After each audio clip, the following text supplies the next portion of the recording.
The first time my boss called me irreplaceable, I almost laughed. He leaned back in his leather chair, chest puffed up with self-satisfaction, and said it like he was giving me a compliment. Honestly, without you, this company would fall apart, he said, his smirk betraying a hint of arrogance. On any other day, I might have smiled, nodded, and carried on. But that day, something inside me cracked. I realized he didn't mean it. It wasn't praise, it was manipulation. For years, I had been his backbone. The late nights, the missed birthdays, the endless weekend calls. I had handled every problem he didn't want to face, every client he didn't want to charm, and every crisis he didn't have the courage to resolve. And yet, in all that time, he never once acknowledged my ambitions, my skills, or my intelligence. To him, I was just a tool, a convenient, expendable tool, even if he told me otherwise. The irony wasn't lost on me. Here he was, a man who spent his days talking about leadership and vision, standing in front of me, relying entirely on my expertise and expecting gratitude in return. I wanted to say something, anything, but I stayed quiet. Words wouldn't have mattered. Actions, however, always do.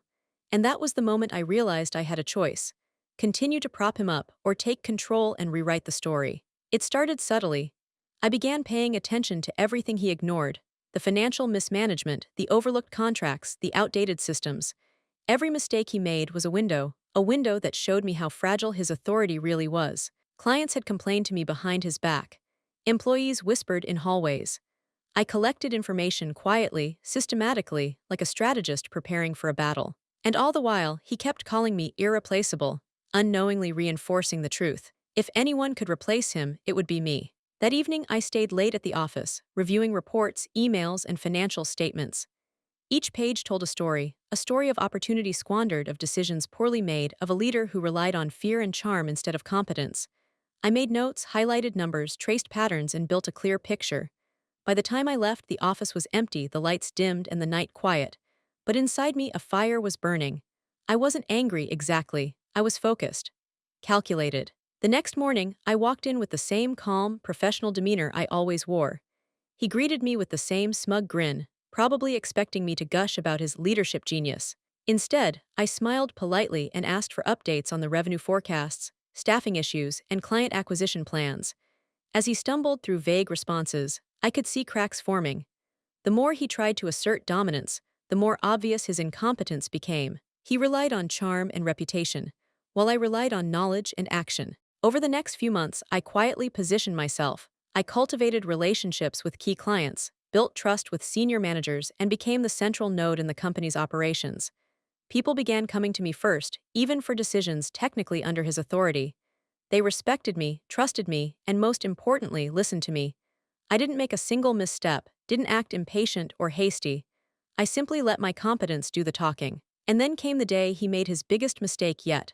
A major client had been mishandled, an account worth millions, and the fallout was about to land squarely on his desk. I had anticipated it, prepared for it, and had already created a strategy that would save the company if he failed. As he fumbled in the boardroom, trying to reassure investors with vague promises and superficial charm, I stepped in. Calm, collected, and precise, I outlined a clear plan: how to restructure the account, recover losses, and prevent future mistakes. The room went silent. He tried to interject, but no one listened. For once, the irreplaceable employee was showing leadership, competence, and clarity that he could not match. And in that silence, in that tense, focused moment, I realized something powerful. The boss was replaceable. More than replaceable, I could be the one to step into that role and do it better. It wasn't revenge that drove me, it was inevitability. Years of watching him fail, of witnessing his arrogance, of cleaning up his messes, had prepared me for this moment. I didn't need to undermine him publicly, nor humiliate him in front of the staff. I simply needed to be ready, patient, and strategic. Power, I learned, doesn't come from loud threats or dramatic confrontations. It comes from knowledge, preparation, and timing. That night, after the board meeting, I stayed late again. I reviewed financial statements, operations plans, and client contracts. I created contingency plans for every possible scenario, every possible objection. I wasn't just preparing to replace him, I was preparing to rebuild. I wanted a company run with competence, integrity, and vision, not ego. By the time I left the office, I had already mapped the first 3 months of my transition in detail. Sleep that night was minimal, but it didn't matter. I was fueled by clarity, not exhaustion. I knew the next moves I had to make, and each step was deliberate, controlled, and precise. I had waited for the moment when opportunity would meet preparation, and that moment was approaching. The boss's misplaced confidence in my irreplaceability had blinded him. He didn't see the rising storm behind the calm exterior. When I walked in the next morning, nothing seemed different, yet everything had changed. I greeted him politely, answered emails, coordinated client calls, and moved through the office with quiet authority. People followed my lead naturally, turning to me for guidance, support, and decisions. He noticed, of course, but he didn't understand. He couldn't. Leadership isn't about titles or bravado, it's about influence, competence, and trust. And all of that was quietly, inexorably shifting away from him and toward me. By the end of Chapter 1, the stage is set. The protagonist has observed, planned, and positioned themselves to replace a complacent, arrogant boss. The fire of ambition burns quietly, the strategy is in motion, and the inevitability of change is palpable. The moment of action hasn't arrived yet, but the groundwork is complete. Every step is calculated, every connection solid, and every weakness documented. The story isn't about confrontation. It's about precision, patience, and the slow, unstoppable accumulation of power. The morning light spilled across my desk as I reviewed the week's reports, sipping coffee that had long gone cold. Each spreadsheet, each client update was a piece of the puzzle. I wasn't just observing anymore, I was orchestrating. The boss still held the title, still flaunted the authority, but the truth was undeniable. The real control had already shifted. I was the hub of operations, the one people turned to when problems arose, and I had no intention of letting this advantage slip away. It started with the smallest moves, quietly aligning with key department heads. I didn't make bold announcements or grand gestures. I simply listened, offered insight, and built trust. The finance director, who had long been frustrated by my boss's careless budgeting, found a willing ally in me. The marketing team, who had been ignored during crucial campaigns, finally felt heard. Every conversation, every nod of agreement, strengthened my network and increased my influence. They didn't see me as a threat yet. They only saw someone competent. Meanwhile, the boss continued his predictable routine. He strutted into meetings, made grand promises, and relied on charm to mask mistakes. Yet the cracks were widening. A client slipped through his fingers due to a mismanaged timeline.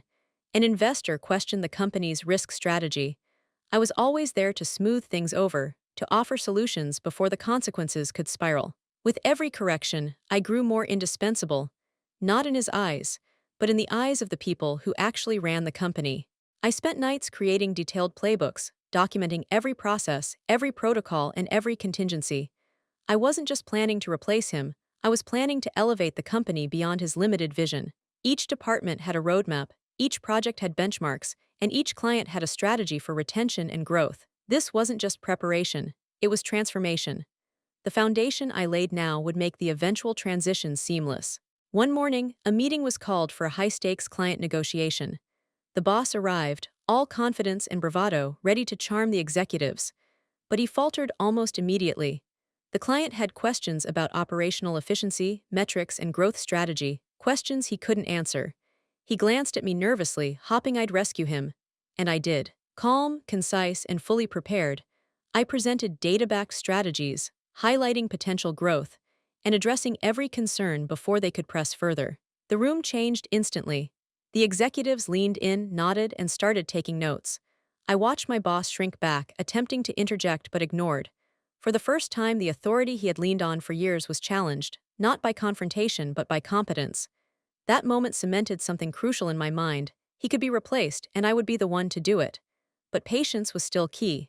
The timing had to be perfect, the execution flawless.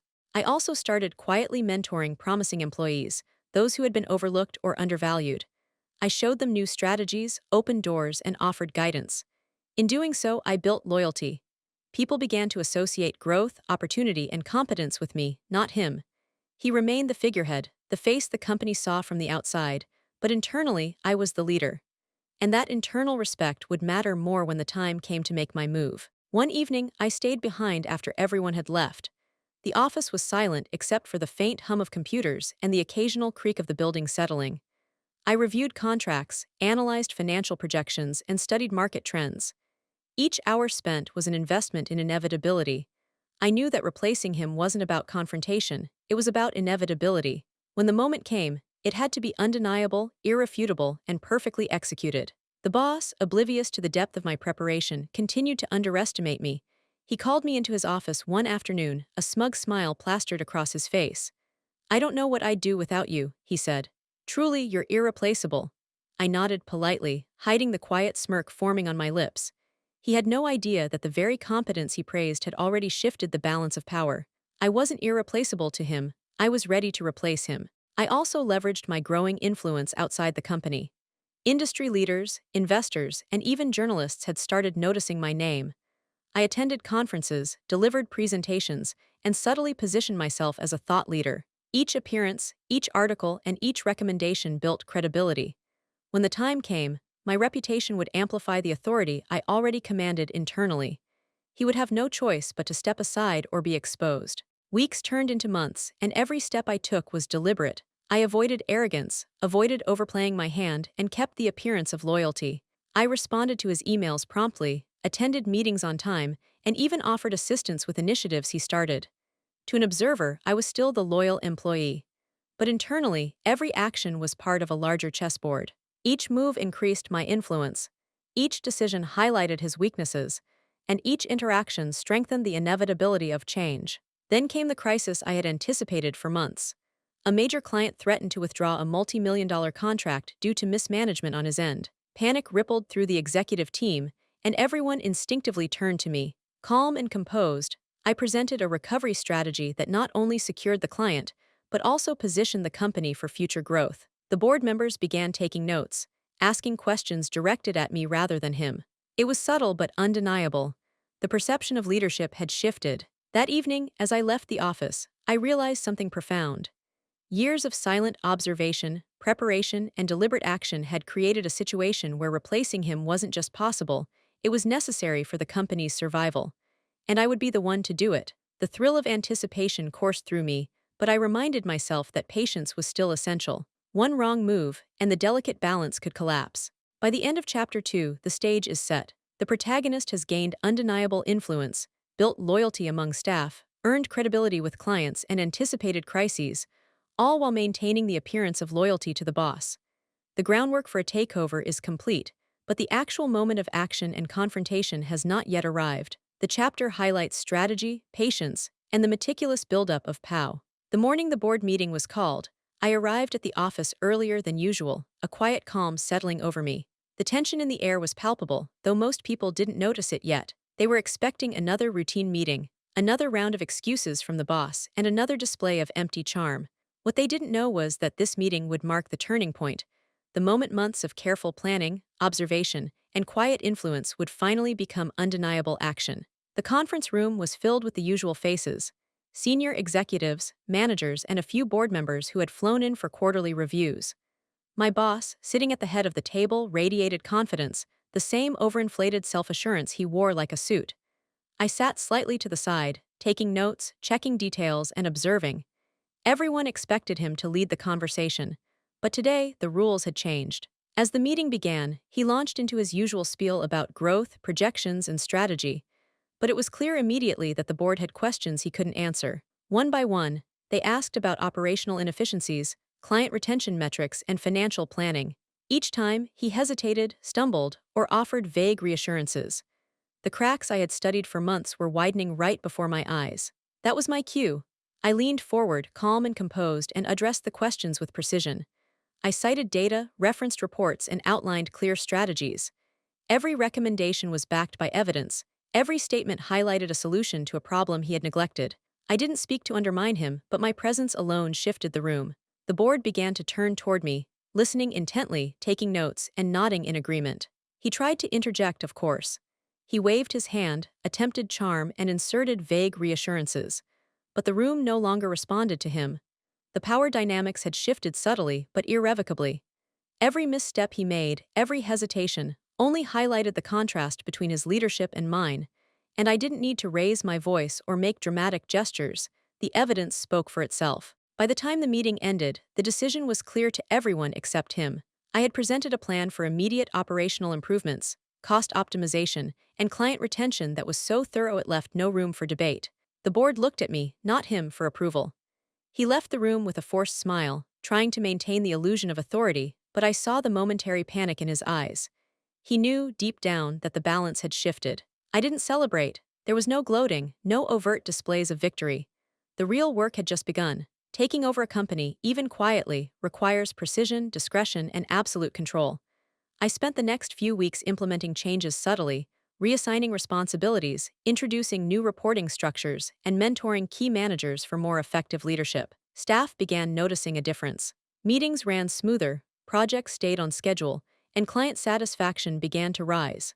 Meanwhile, the boss grew increasingly paranoid. He called me into his office multiple times, attempting to assert control, asking for updates and questioning decisions I had already implemented with board approval. Each time, I responded calmly, showing detailed reports, evidence, and strategies that proved not only my competence, but also the necessity of the changes. His frustration was palpable, but he lacked the authority to override the board's growing confidence in me. The turning point came when a major client threatened to leave over a mishandled contract. The boss panicked, fumbling emails and calling for urgent meetings that only created confusion. I stepped in immediately, organizing a rapid response team, renegotiating terms, and personally reassuring the client. Within hours, the crisis was resolved. The client even requested a meeting directly with me to discuss future projects. That request didn't go unnoticed by the board. The board quietly began consolidating power, delegating responsibilities to me and reducing his influence. Key decisions, once his domain alone, now required my input first. It was subtle, almost invisible to anyone not paying close attention. But to those who were, the shift was undeniable. The boss was losing control, and I was the one quietly taking command. Employees who had long felt overlooked began gravitating toward me. They sought guidance, mentorship, and approval. My influence was no longer hidden, it was becoming central to the company's operations. Yet I remained patient. The takeover had to appear seamless, natural, and inevitable. Any rash moves could tip the balance, ruin my credibility, or give him an opportunity to fight back. One afternoon, the board scheduled an emergency meeting. The boss had tried to rally support against some of the structural changes I had implemented. I entered the room with my presentation ready, a comprehensive review of performance metrics, operational improvements, and projected outcomes. As I spoke, I highlighted successes under my guidance, subtly contrasting them with areas where he had failed. The board listened, asked questions, and looked at him for answers he couldn't provide. By the end of the meeting, the decision was unanimous. The board voted to transfer operational control to me. They praised my leadership, my strategic vision, and my ability to handle crises with competence and calm. My boss's authority was reduced to ceremonial gestures. He had the title, but the responsibility, the influence, and the respect had shifted completely. He left the room that day pale, defeated, and silent. The transition wasn't instant. It required days of negotiation, legal approvals, and formal documentation. But once it was official, I held the reins completely. My first actions as the leader were deliberate. I addressed staff directly, explaining the changes, acknowledging contributions, and setting expectations. I emphasized competence, collaboration, and respect, values my predecessor had ignored. The culture began to shift immediately. My former boss tried to protest, calling meetings, sending emails, and lobbying for influence. Each attempt failed. My credibility, authority, and results made his efforts irrelevant. He realized too late that competence, preparation, and strategy always outweigh charm, arrogance, or title. I didn't need revenge.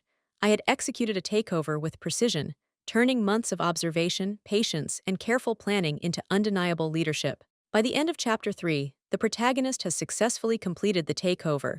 They have replaced the incompetent boss, assumed full control, and begun reshaping the company according to their vision. The chapter highlights strategy, timing, and the subtle execution of power, preparing the reader for Chapter 4, which will focus on the protagonist's consolidation of authority, reflection on the journey, and the transformation of the company under their leadership. The morning I walked into the office as the undisputed leader, a quiet sense of triumph settled over me. There was no dramatic fanfare, no grand announcement. The walls, the desks, the conference rooms, they were all the same, but everything had changed. The employees no longer glanced at me nervously, they looked with respect, anticipation, and trust. The company had already begun to shift beneath my guidance, and now it was official. I owned the results, the vision, and the responsibility. I began my first day with a simple, clear message to the staff. In a short address, I thanked everyone for their patience and dedication during the transition. I emphasized that the company's strength lay in teamwork, competence, and commitment, not in charisma, charm, or empty titles. I outlined immediate priorities, introduced key leaders I had been mentoring, and set a tone that was both firm and inspiring. Every word was deliberate, every gesture calculated to reinforce that this was no longer the old hierarchy. Meanwhile, the former boss sat at his desk, a shadow of the man he used to be. He had title, office, and a company email address, but the authority had vanished. Emails he sent were ignored or redirected to me. Meetings he scheduled were rescheduled under my control. Staff no longer deferred to him, they deferred to competence. Watching him stumble through the day, struggling to reclaim relevance, was a silent but satisfying confirmation of the work I had done. The first strategic action I took involved reviewing ongoing projects. I held one-on-one sessions with department heads, assessing progress, challenges, and opportunities. I implemented improvements, streamlined communication, and addressed inefficiencies that had long been ignored. Every action was designed to stabilize the company and reinforce my authority. Within days, productivity improved, client satisfaction rose, and the company culture began to reflect my values of accountability and excellence. Next, I turned my attention to external relationships, clients, investors, and partners. I personally contacted major clients to reaffirm commitments, reassure them of continuity, and showcase the company's renewed focus. Investors received detailed reports highlighting operational improvements, risk mitigation, and long-term growth strategies. Confidence returned quickly. My leadership had already proven itself in quiet ways, but now it was public, formalized, and unassailable. The former boss attempted small acts of sabotage. He sent memos questioning my decisions, tried to undermine project plans, and even attempted to charm staff into following his directives. Each time, I responded calmly, backed by data, precedent, and authority. There was no public confrontation, just quiet, undeniable competence. Each failure of his efforts reinforced my position further. The irony wasn't lost on anyone. The man who had called me irreplaceable had been quietly replaced without a single argument. One pivotal moment came during a quarterly board meeting. The former boss, desperate to assert relevance, attempted to sway the board with charm and vague promises. I presented a comprehensive report, highlighting measurable results under my leadership, projections for continued growth, and specific strategies for client retention and employee engagement. The contrast was glaring. Board members, who had once deferred to him, now looked to me for decisions. He tried to interrupt, falter, and charm, but his authority had evaporated. The room had shifted irrevocably. Internally, I also addressed the culture he had allowed to fester. Employees who had been overlooked or mistreated were now empowered. I reassigned responsibilities based on merit, promoted deserving staff, and instituted new protocols for recognition and accountability. Toxic behaviors that had persisted under his leadership were corrected immediately. The company's soul was transforming, and morale skyrocketed. People were no longer afraid, they were inspired. As weeks passed, the former boss's presence became almost symbolic. He retained his title, but it held no weight. Staff ignored empty directives, clients contacted me directly, and the board consulted me for every major decision. The irony was undeniable. The very man who had once dismissed my ideas, doubted my abilities, and flaunted his supposed indispensability was now irrelevant. Every action I had taken, every strategy I had implemented, had culminated in this reality. I took a moment to reflect on the journey. Months of meticulous planning, observation, and subtle influence had led to this outcome. Every late night, every spreadsheet analyzed, every quiet conversation with a department head had been a step toward inevitability. I hadn't needed drama, confrontation, or arrogance, just patience, competence, and strategy. The boss's arrogance had been his downfall, and my preparation had been the key. Finally, I implemented long-term strategies to secure the company's future. I created succession plans, implemented governance policies, and ensured transparency in operations. These changes didn't just reinforce my control, they guaranteed stability and growth for years to come. The company was no longer beholden to one flawed leader. It was now resilient, forward-looking, and guided by competence. The former boss, once the figurehead of authority, now approached me with reluctant respect. In private, he admitted that he had underestimated me. There was no apology, but the acknowledgement was enough. I didn't need validation from him. The results spoke louder than any words ever could. He had mocked, he had manipulated, he had assumed control would never shift, but the narrative had been rewritten entirely. As I walked through the office that evening, observing employees collaborating, managers making informed decisions, and clients responding enthusiastically to my communications, a sense of quiet pride washed over me. This wasn't just a personal victory, it was a transformation of the company itself. I hadn't just replaced a boss, I had reshaped an organization, restored its culture, and ensured its future success. In that moment, I understood the full scope of what I had accomplished. I had taken someone who had laughed at my potential, dismissed my capabilities, and flaunted their authority, and I had quietly, methodically, and effectively become the leader. The company thrived, the staff respected me, and the former boss was powerless to interfere. The balance of power had shifted completely, and the victory was undeniable. The final act was simple but symbolic. I called a company-wide meeting and addressed everyone directly. I thanked the staff for their hard work, acknowledged the contributions of leaders I had mentored, and emphasized the values that would define our future: competence, accountability, respect, and collaboration. The applause was genuine, not obligatory. People knew the truth, they had seen it, felt it, and now participated in it. By the end of Chapter 4, the protagonist has fully consolidated control, reshaped the company, and neutralized the former boss entirely. The narrative concludes with a sense of triumph, reflection, and the enduring importance of strategy, patience, and competence over arrogance and assumed authority. The story ends with the protagonist standing as the undisputed leader, having achieved not only personal vindication, but a lasting transformation of the organization.